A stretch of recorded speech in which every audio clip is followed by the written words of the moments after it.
అందరికీ praise the lord. ఈరోజు మన వాక్య అంశం ఏంటిది అంటే ప్రవర్తన, బిహేవియర్.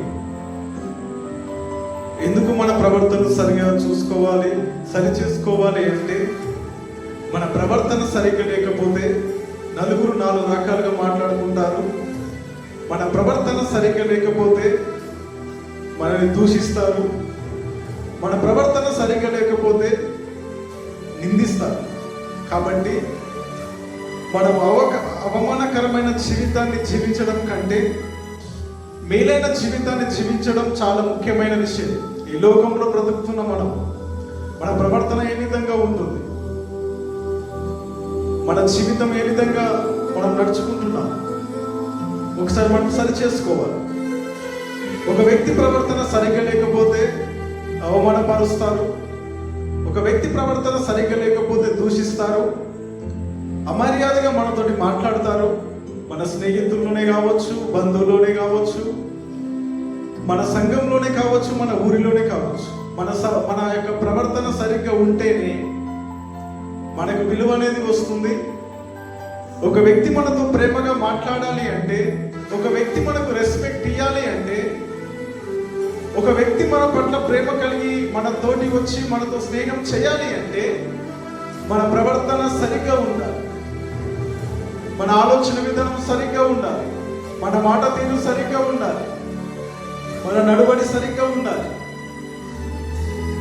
దేవుని గ్రంథంలో నుంచి చదివి అపోస్తల కార్యము 10వ అధ్యాయము 2వ వచనంలో మనం చూసుకున్నట్లయితే అక్కడ ఒక వ్యక్తి ఉంటాడు. గ్రంథంలో నుంచి వెళ్ళి ఒక వ్యక్తి ప్రవర్తన మనం చూసినట్లయితే అపోస్తల కార్యం 10వ అధ్యాయం 2వ వచనంలో శతాధిపతి అయిన కొర్నేలు ఉంటాడు. అతడు ఏ విధంగా తన ప్రవర్తనను, ఏ విధంగా తన జీవితాన్ని కొనసాగించిందో ఒకసారి మనం చూసినట్లయితే అతడు తన ఇంటి వారందరితో కూడా దేవుని యందు భయభక్తులు గలవాడై ఉండి ప్రజలకు బహు ధర్మ కార్యాలు చేయుచు ఎల్లప్పుడూ దేవునికి ప్రార్థన చేయువాడిగా ఉన్నాడు. అంటే ఇతని జీవితంలో మనం చూసినట్లయితే తన ప్రవర్తనే కాకుండా తన కుటుంబంలో ఉన్న ప్రతి ఒక్క వ్యక్తి కూడా ఏ విధంగా ఉన్నారు అంటే తన ఇంటి వారితో కూడా దేవుని యందు భయభక్తులు కలిగి జీవించారట. అంటే మన కుటుంబంలో మనం ఒకరిమే మంచివారే ఉంటే సరిపోదు, మనం ఒకరిమే భక్తి పరులుగా ఉంటే సరిపోదు, మనం ఒక జీవితాన్ని మనం సరి చేసుకున్నట్లయితే సరిపోదు. మన కుటుంబంలో మనతో పాటు అందరూ కూడా దేవుని యందు భయభక్తులు కలిగి ఆ యొక్క ప్రవర్తన యందు దేవుని యందు సరిగ్గా ఉండి ఎదుటి వారికి మాదిరికరంగా మన కుటుంబం కనిపించాలి, మన వ్యక్తిత్వం కనిపించాలి, మన మాట తీరు కనిపించాలి.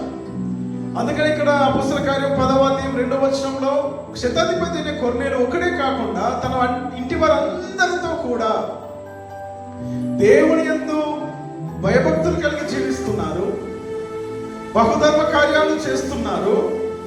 మళ్ళీ ఏం చేస్తున్నారంటే భయభక్తులు కలిగి జీవిస్తున్నారు, దేవుని యందు నమ్మకం కలిగి జీవిస్తున్నారు, ఎల్లప్పుడూ దేవునికి ప్రార్థన చేసే ఒక జీవితం కలిగి ఉన్నాయి, ఒక మనస్వార్థం కలిగి జీవిస్తున్నారు.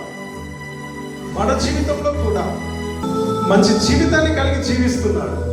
కాబట్టి మన జీవితంలో కూడా మన కుటుంబంలో కూడా శతాధిపతి అయిన కొర్నేలు దేవుని యందు ఏ విధంగానైతే భయభక్తులు కలిగి జీవించాడు, ఎల్లప్పుడూ ప్రార్థన చేస్తూ దేవుని పట్ల ప్రవర్తన కలిగి జీవిస్తున్నాడు, అలాంటి జీవితాన్ని, అలాంటి కుటుంబాన్ని మనం కూడా కట్టుకోవాలి. అదే బైబిల్ గ్రంథం నుంచి వాక్యం నుంచి మనం చూసుకున్నట్లయితే 11వ వచనం మనం చూసినట్లయితే బోయజ్ అంటున్నాడు, అతడు నా కుమారి, యెహోవా చేత నీవు దీవెన నొందిన దానవు, కొద్దివారిని గాని గొప్పవారిని గాని యవనస్తులను నీవు వెంబడింపక యుండుట వలన నీ మునుపటి సత్ప్రవర్తన కంటే వెనుకటి సత్ప్రవర్తన మరీ ఎక్కువైనది.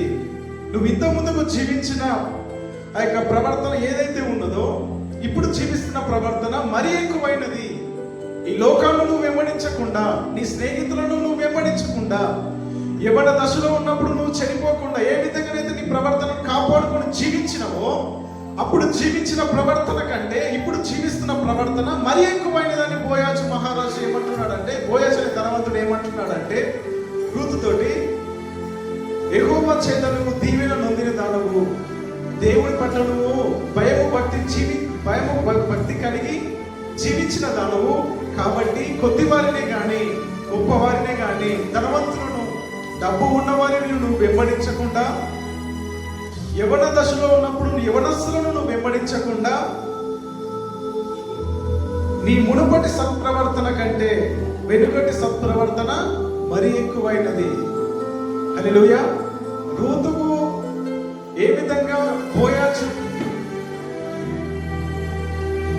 ఒక నమ్మకంతో తన ప్రవర్తనను చూసి, ఆ యొక్క క్యారెక్టర్ని చూసి ఏ విధంగానైతే ఒక మంచి మాట చెప్తున్నాడో, ఈ లోకంలో బ్రతుకుతున్న మనము మన స్నేహితుల నుంచి కావచ్చు, బంధువుల నుంచి కావచ్చు, ఈ లోకం నుంచి కావచ్చు, ఇలాంటి మాటలు చెప్పుకునే విధంగా మన ప్రవర్తన ఉంటుందా?